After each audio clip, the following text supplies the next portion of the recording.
Hello and welcome back to the Student Hub Live induction for the Open University Law School and the Open University Business School. In this session, we're going to talk about online tutorials, one of the best things about being an OU student. We've talked today about how tutorials are a really helpful source of support. They give you a chance to interact with your tutor, with other students, to sound out your knowledge, and really do enhance your student experience. So how do you get to them and why is it important? Now, we've got some widgets that we'd often like you to fill in as we're going through our programme. And in this session, we'd like to know how you communicate. So which sorts of ways you communicate, text-based, video, audio, or asynchronous chat, and also about your confidence. This is a scale, so just indicate on this scale how confident you feel being online, so from very confident to not confident at all, and do you plan to communicate online during your studies? Now, being online could mean lots and lots of different things. Take that as you will. You can put your comments and thoughts in the chat, but we've got a lot to get through in this session. So I would like to welcome Fenella Galpin, who is a student experience manager on the law programme, and you've got a background in online learning and online communities.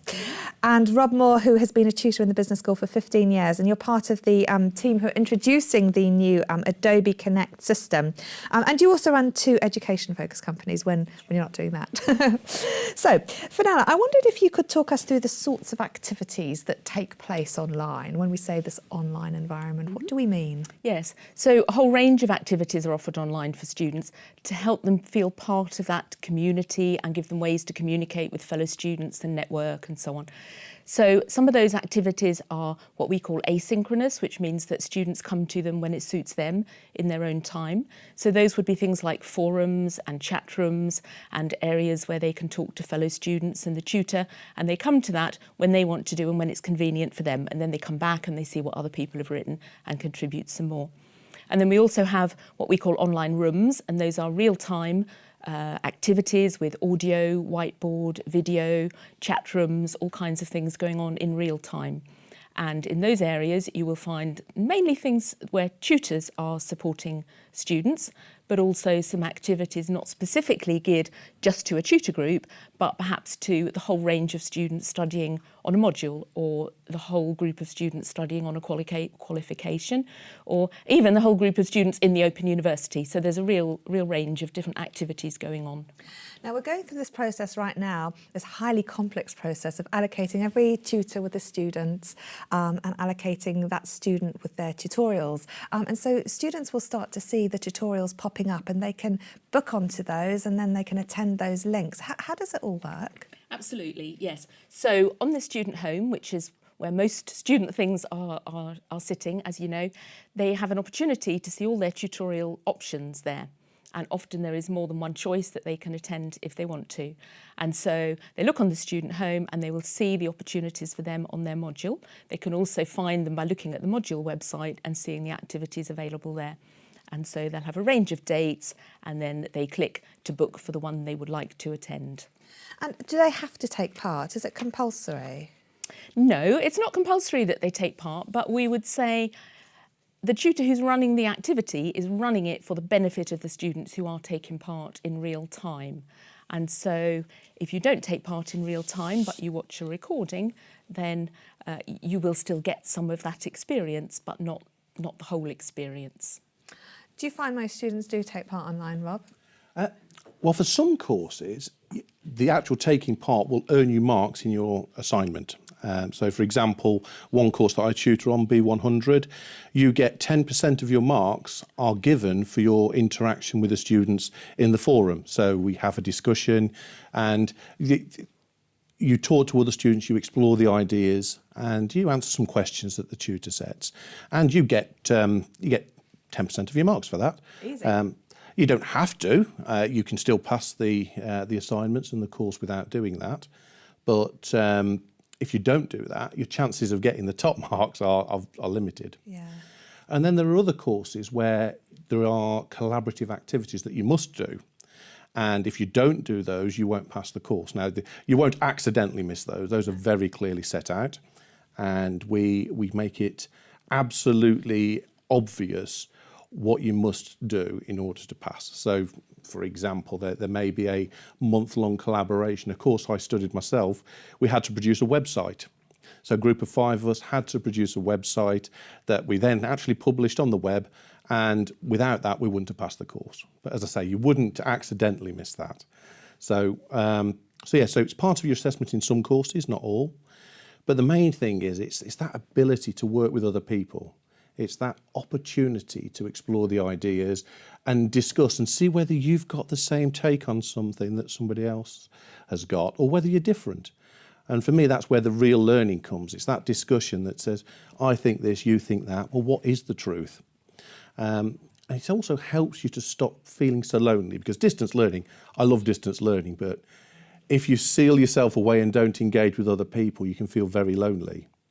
And our asynchronous, the chat that you do when you've got time, or the live chat that you do with other people, helps to remove that feeling that you can sometimes get that you're on your own. So we're talking very much about both the synchronous, which is the real-time sort of you talk, I talk, etc., and that could happen in an online room, or indeed at the Student Hub Live like this, or there's the asynchronous, which is not the real-time, and that's often the forums and various other things that are going on. So there's two sorts of things happening for students, and this session is all about being online. But Rob, I mean, you've listed the benefits of improved course results, efficient use of time, being part of a group and sharing experiences, and learning from others. All amazing, all things that students would definitely want. But sometimes, I know from my students, they can sometimes say, I'm a bit anxious about going online. I don't really know who's on the forum. I'm not sure where to put my reference on the forum, or I'm not sure if I've put the wrong spelling. Am I allowed emoticons? You know, there's all this sort of anxiety, because I think sometimes when you can't see what the community is and see how many people you're talking to, it can be really difficult to know what's appropriate. It's like walking into a sort of room and going surprise and not knowing then when it's fancy dress or what. How do you encourage students to sort of make sense of this space and maybe ask those questions? Well, if you're going into an online room, the chances are you'll be in one of two rooms. There will either be the course broad room, which is where the tutorials happen. It could be anybody from any tutor group. They will be on your course, but you might not necessarily know them. And that's where you get the opportunity to find some different ideas. They will be very well presented and prepared in advance. And those are there to help you specifically with your coursework. Then you will have your study room with your own group. And groups are typically 20 people, so 20 students. And if you're in that study room, that will only be your group. So you will get to know the people in that room quite well. And we do encourage students to come and have their own, what we call self-help groups, the little study sessions. And it's an opportunity for students to set up their own times, to get together, talk about issues, talk about ideas. So in the two rooms, you might have different things. You might feel a bit more relaxed with your own group. And as we say, well, those sessions tend to be a bit more informal, a bit more relaxed, where you can talk and ask questions that you want. In the more formal setting, we still encourage questions, and we often get you to work in small groups again, because it's no good being in a room with 60 people trying to get your question out, because you're just not going to get heard. So we do a lot of breaking people into smaller groups, and plenty of time for you to say hi, find out who it is. Just as you would in any environment where you're learning, you want to get to know who you're learning with and get to know the rich ideas. So it's my advice is get stuck in. Yeah. It's there. It's not meant to be threatening. It's very relaxing. Lots of emoticons, as you say. You can. We've got a limited number. We haven't got the entire range you can use on your phone. Thank goodness. But yeah, plenty of opportunity to say hi, give a clap, thumbs up, and if you're feeling really brave, the videos are there, and the opportunity to actually see who you're talking to is great again. But we don't force any of this. One thing I will say, and my props for today are the headsets. Yeah. If you're using the live sessions, we do like you to use a headset. Yeah. Mainly because it cuts all the background noise out. So if you are joining any sessions, then either a purchased headset, a USB headset is great, yeah. But my computer works perfectly well with my phone headphones as well. It just cuts down any extra noise. So the thing we really like is people be able to talk, because nobody can type fast enough to get the questions there's no out. spelling mistakes or any sort of misconstrued ideas and things. It's a lot easier to talk, isn't it? And yes, we accept the fact that when you're trying to type 70 words a minute, you're going to make mistakes. Oh no, absolutely. Just look at the tutors when they're typing. We make more mistakes than the students. Yes, so it's the Freudian slips I don't like quite so much. Okay, so we asked people what they communicate using, and a lot of people, 72%, say that they're using text-based chat, followed by asynchronous forms of communication like email. I thought video chat might have been a bit higher because a lot of people are FaceTiming and Skyping these days, but not so much for people today. Confidence communicating online is a little bit varied, but we also asked about intentions. So 79% say that they are planning to communicate online in their studies, and 21%, which is quite a high percentage actually, are not sure about that. Nobody said no. So we've got to convince those 21% it's a good idea. So Fenella, what I want to know from you then is, bearing in mind you can watch some of these things on catch up, and bearing in mind that I'm sure everyone is convinced that all the other students are a lot more ahead, a lot more eloquent than they are, why should people then engage in real time, and what is it like being in these rooms? Yes, so we say, well, if nobody engages in real time, then actually there won't be a recording, for people. Yeah. Exactly. So the tutor is running that event for the group of students who are there in the room with them. Yeah. And the more students within limits, then the more engaging and, valuable event that you get. As Rob said, just getting in there and having a go is really what it's all about. And, we do understand that a lot of students may be reticent about getting online, and particularly in those online rooms, in real time, where perhaps you feel more pressure than if you're in a forum where you can kind of reflect and do it in your own time. The pressure's not quite on in the same way. So we will always put in ice-breaking activities really early on. So the students join the room. It's all very straightforward at the beginning. There are ice-breaking activities to try and encourage everybody to speak and make sure that everybody is okay with the technology before we move on, and so on. And so it is possible to listen to a recording after the event, but I would say absolutely that's not the best way to do it. It's not as much fun, is it? It's not as much fun, No. and you want that opportunity to be part of the community of your fellow students, and be interacting with them. Can I just say something on recordings as well? Because sometimes students get worried that the session's going to be recorded, so that makes them clam up. Yeah. But we're very conscious of that, and we make sure that any work that you do in the small groups, any work that you're doing discussing things, we don't record those sections. Yeah. So we don't want anybody to feel, I won't take part because I don't want to be recorded. Effectively, we're really recording the tutor and what the tutor's saying, rather than we're trying to catch out what the student's saying. And we all know there's no such thing as a stupid question as well, because if someone asks it, it's very likely other people are thinking about it. Now, Rob, after this session, you are going to have an online room. So if you haven't already found out how you can do that, on the next session, there's a link to the online room that you can join and talk to Rob and see what it's all about. On the subject of videos and things, I mean, everyone, let's be honest, is having a pyjama party at home. So they're a bit concerned about the video and things, but that's fine because no one's going to see them or anything, unless you want to show off your pyjamas, of course, and then you can turn your webcam on. But Fenella, we have a little video to show people a little bit about what the online room is like. So shall we have a quick look at that? Yes. And also you can see the whole video, which is on the resources page of the Student Hub Live website if you'd like to find out more. So let's take a quick sneak preview at what the online rooms look like.